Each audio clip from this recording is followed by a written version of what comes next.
My name is Camila. I was a fresh college graduate, my life brimming with possibilities and dreams, when a single phone call snuffed out my joy like a gust of wind extinguishing a candle. It was a call that brought the news of my parents' tragic death in a car accident. The two people who had been my pillars of strength, my guiding lights, were suddenly gone. The shock of it was like a punch to the gut. I was a grown woman, yes, but I was just starting to navigate the adult world. My parents had been my safety net, my guides. Their sudden absence left me feeling like a ship adrift in a stormy sea. My father, with his hearty laughter and endless wisdom, was my hero. He was a man of strength and kindness, always ready with a word of advice or a comforting hug. I remember our long walks in the park, our deep conversations about everything from philosophy to the latest football game. He was my rock, my safe harbor in the stormy sea of life. My mother, with her gentle nature and unwavering support, was my best friend. She was the one who held my hand during scary movies, who stayed up late helping me with school projects, who was always there with a comforting word and a warm hug.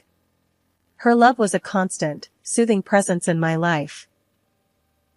Their absence left a gaping hole in my life, a void that seemed impossible to fill. The house felt too quiet, too empty without their laughter and love filling it. Every corner was a reminder of them, every object a memory. In the midst of my grief, a man named Richard appeared. He was a worker at a trading company who happened to be at the scene of the accident. He had provided a witness statement, and he felt compelled to reach out to me, to offer his support.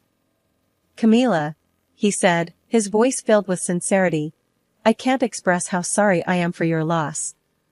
I saw what happened. It's not fair, and it's not right. If you need anything at all, please don't hesitate to ask." His words, though simple, were a lifeline in the storm of my grief. Richard became a steady presence in my life, helping me navigate the legalities of the accident, the insurance claims, the mountain of paperwork that seemed to multiply every day. His support was invaluable, his kindness a balm for my aching heart. As the weeks turned into months, Richard and I grew closer. Our conversations grew longer, our silences more comfortable. One day, he took a deep breath, looked me in the eye, and said, "Camila, I've come to care about you a lot. More than I've cared about anyone else. Would you consider marrying me?" I was taken aback, but I looked into his eyes, and saw the sincerity there. I thought about the comfort he had provided, the strength he had shown. And I said yes. I said yes to a new beginning, yes to a new chapter in my life. The wedding was a blur of joy and laughter, a day filled with hope and promise. After the celebrations, Richard and I moved into his house that was as grand as it was cold. The house was a testament to Richard's success, a symbol of the wealth he had amassed in his trading business. I was awestruck by its grandeur, but I couldn't shake off the feeling of unease that crept over me each time I stepped into its marble halls. Soon after the move, I discovered I was pregnant. The news filled me with a sense of joy and anticipation. I dreamed of our child, of the life we would provide for him. Richard seemed pleased as well, but there was a hardness in his eyes that I couldn't quite understand. Our son, Max, was born on a clear winter morning. He was a beautiful baby, with Richard's dark hair and my bright blue eyes. Holding him in my arms, I felt a love so profound, so overwhelming, it took my breath away.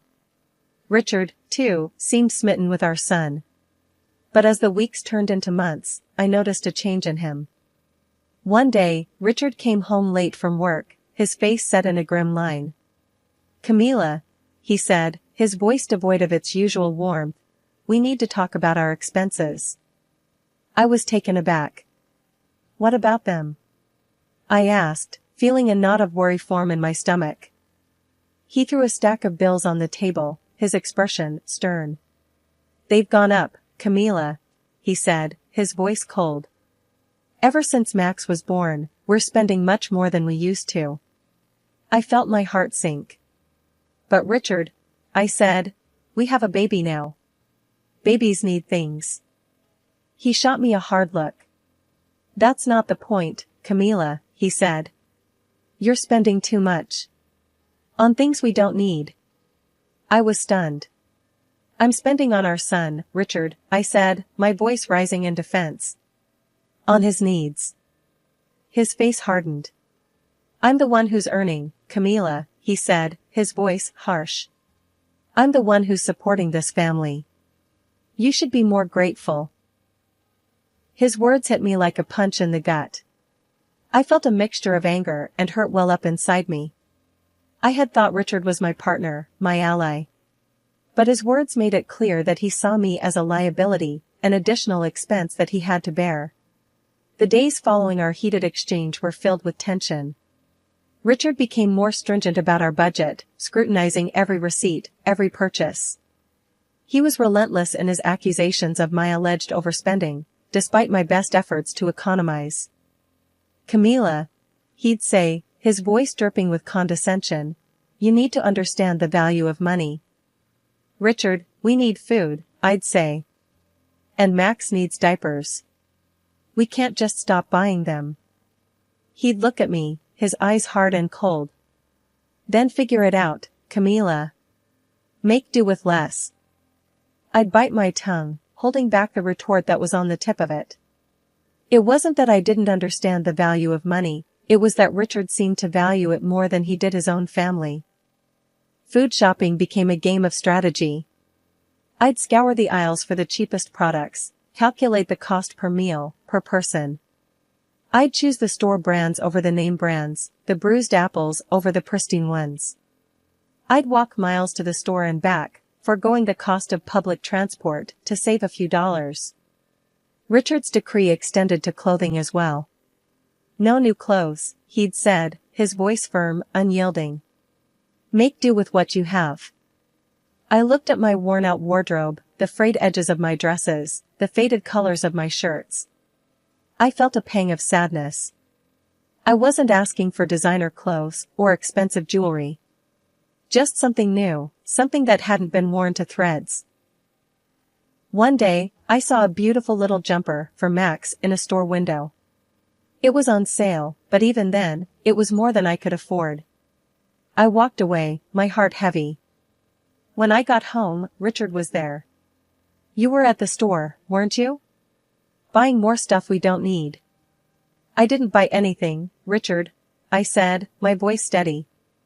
I can't. You've made sure of that. He scoffed. Don't play the victim, Camila. You're the one who can't control her spending. I looked at him, my heart pounding. I'm trying to provide for our son, Richard.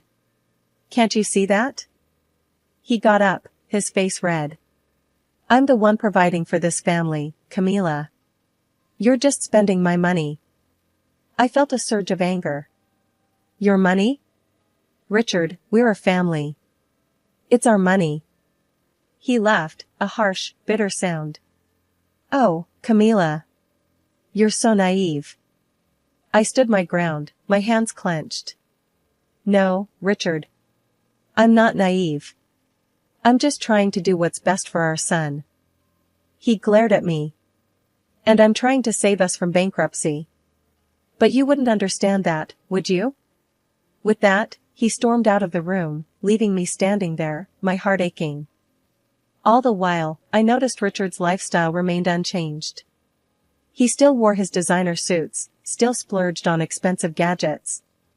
He'd come home with a new phone, a new laptop, a new watch, while I was left to mend old clothes and ration our meals. Richard, I'd say, trying to keep the bitterness out of my voice, how come you get to buy new things, but I can't? He'd look at me, a smug smile on his face. Because I earn the money, Camila. I get to decide how it's spent. His words stung, a slap in the face. I was his wife, the mother of his child, but he treated me like a burden, like an unwanted expense. His greed was clear, his arrogance palpable. He valued his gadgets more than he valued us. It was a Tuesday when Max came down with a fever. His little body was hot to the touch, his eyes were red from crying. I knew I had to get him medicine, and quick. I rummaged through the cupboards, my heart sinking when I saw them bare. We were out of money, out of options. I did the only thing I could. I took the last of our cash, the money I'd been saving for Richard's favorite steak, and bought medicine for Max. I knew Richard would be mad, knew he'd be furious. But Max was more important. He was my son, my baby. I couldn't let him suffer. When Richard came home that night, he was in a foul mood. He'd had a long day at work, he said, and all he wanted was a good meal. When he saw the empty table, his face turned red. "Camila," he said, his voice low and dangerous, "where's my dinner?" I swallowed hard. "Max was sick," I said. "I used the money to buy him medicine." Richard's eyes narrowed. "You what?" "I bought medicine for Max," I repeated, my voice steady, despite the fear in my heart. Richard slammed his fist on the table. "You spent my money on medicine for that brat?" I flinched at his words. "Max is our son, Richard. He was sick." Richard scoffed. "He's always sick. Always needing something. Just like you." I felt a surge of anger. "We're your family, Richard. We're not freeloaders." Richard stood up, his face contorted with rage. "You're nothing but a burden, Camila. You and that kid. All you do is take. I stood my ground. "We're your responsibility, Richard. You can't just abandon us." Richard laughed, a harsh, cruel sound. "Watch me."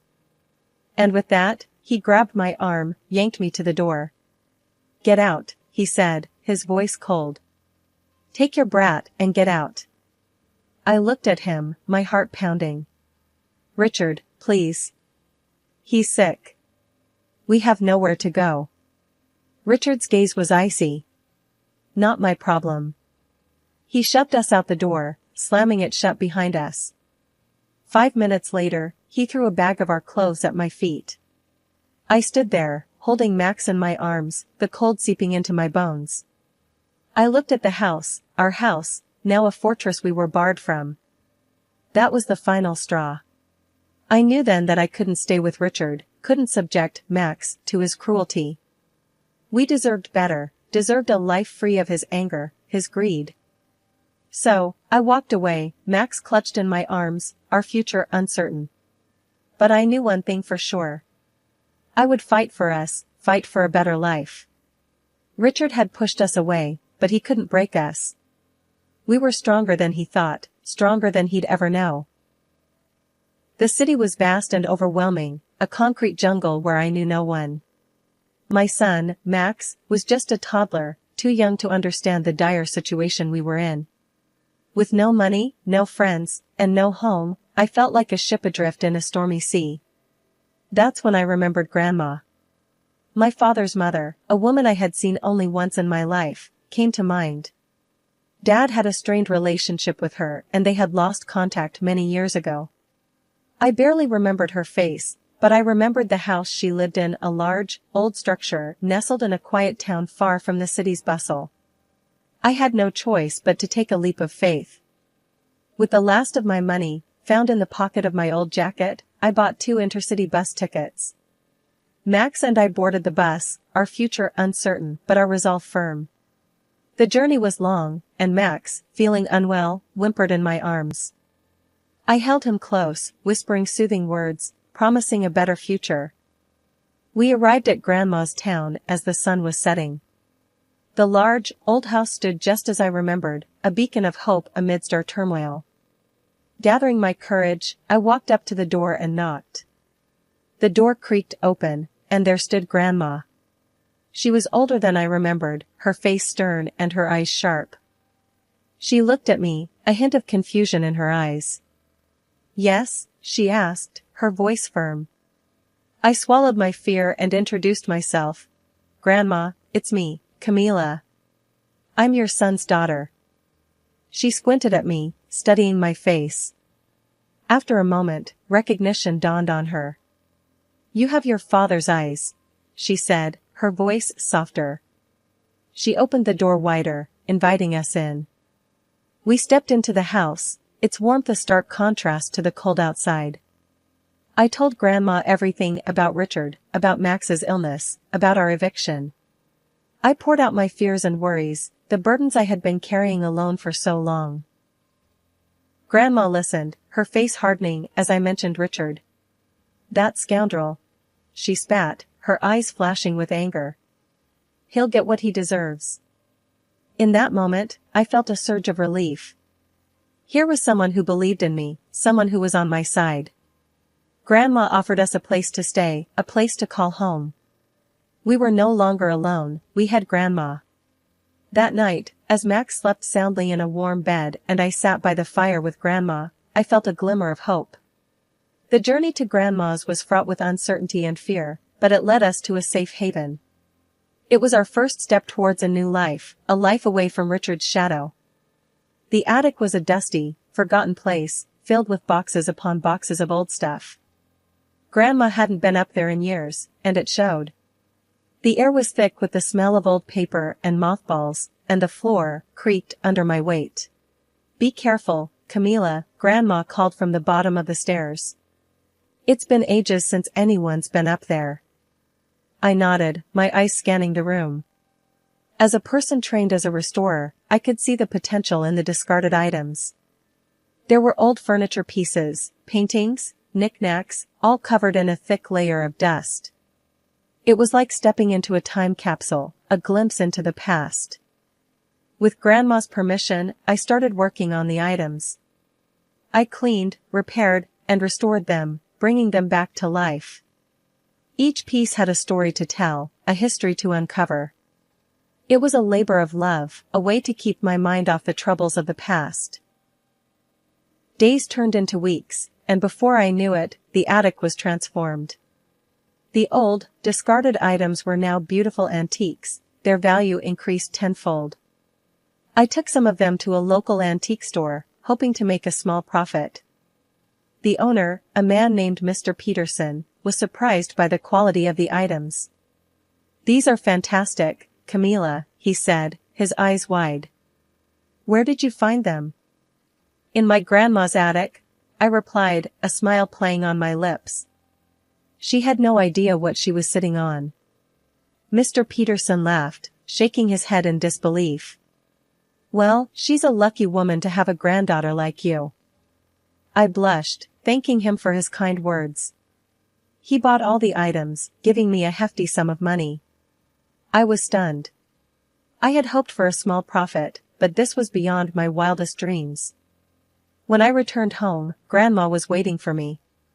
How did it go? She asked, her eyes hopeful. I showed her the money, her eyes widening in surprise. Oh my, Camila, she said, her voice shaky. I can't believe it. I shrugged, trying to hide my excitement. It's all thanks to you, Grandma. These are your treasures, after all. We celebrated that night, a small victory in our battle for a better life. The attic treasures were more than just old items. They were a reminder that even in the darkest times, there is always a glimmer of hope. From then on, I continued to restore the items in the attic. Each piece brought us closer to our goal, each sale a step towards our new life. The attic treasures were our lifeline, our saving grace. And we were grateful for them, for the hope they brought us, for the future they promised. Richard, that good-for-nothing, hadn't bothered to check on us. Not even a call to ask about his son.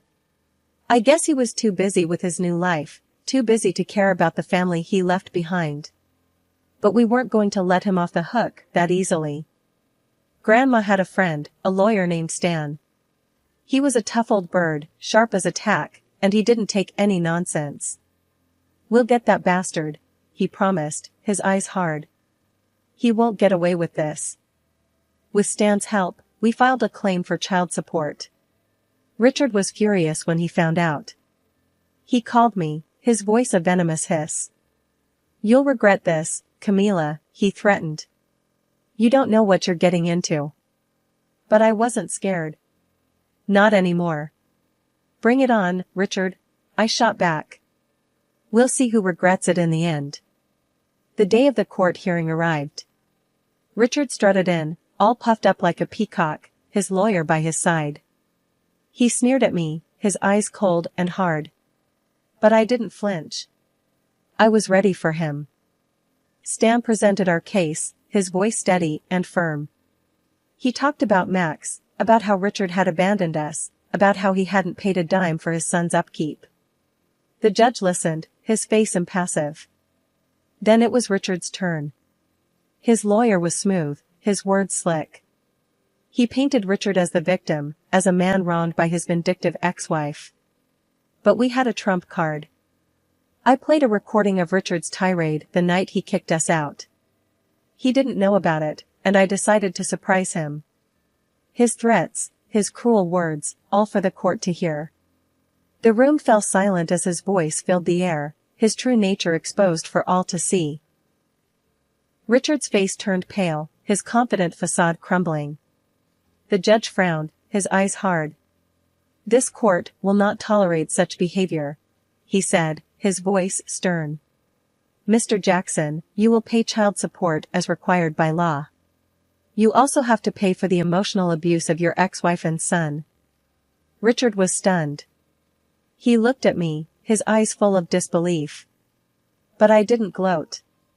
I didn't need to. The look on his face was victory enough. After the court hearing, Richard tried to worm his way back into our lives. He called me, his voice all sweet and smooth, like honey dripping from a spoon. "Camila," he said, "let's start over. For Max's sake." I laughed, a bitter, cynical laugh.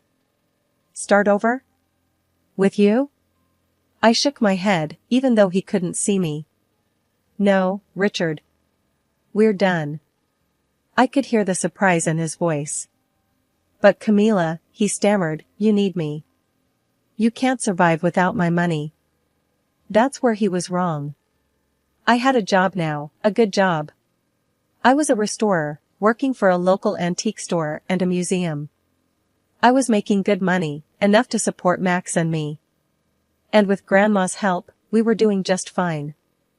"I don't need you, Richard," I said, my voice steady. "I've got a job. A good job. And Max and I are doing just fine." There was silence on the other end of the line. Then Richard laughed, a harsh, bitter laugh. "You? Working? I don't believe it." "Well, you better start believing it," I shot back. "Because it's true. And guess what, Richard? I'm not just surviving. I'm thriving." There was more silence. Then Richard hung up, his parting words a venomous hiss. "You'll regret this, Camila. You'll see." But I wasn't scared. Not anymore.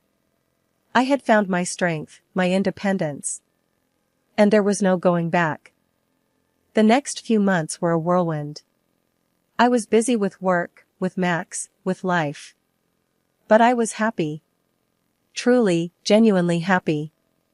For the first time in a long time, I felt free. Free from Richard, free from fear, free from uncertainty. Grandma was proud of me. "You did good, kid," she said one day, her eyes twinkling. "You stood up for yourself. You took control of your life."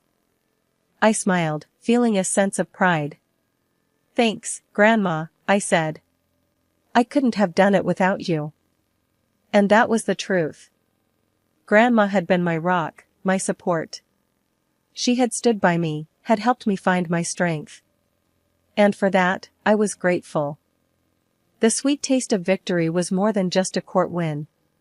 It was a personal victory, a testament to my strength, my resilience. It was a reminder that I was more than just Richard's ex-wife. I was a survivor, a fighter, a mother, a restorer. And as I looked at Max, his eyes bright with laughter, his face full of joy, I knew I had made the right choice. I had chosen to fight, to stand up for myself, for my son. And I had won.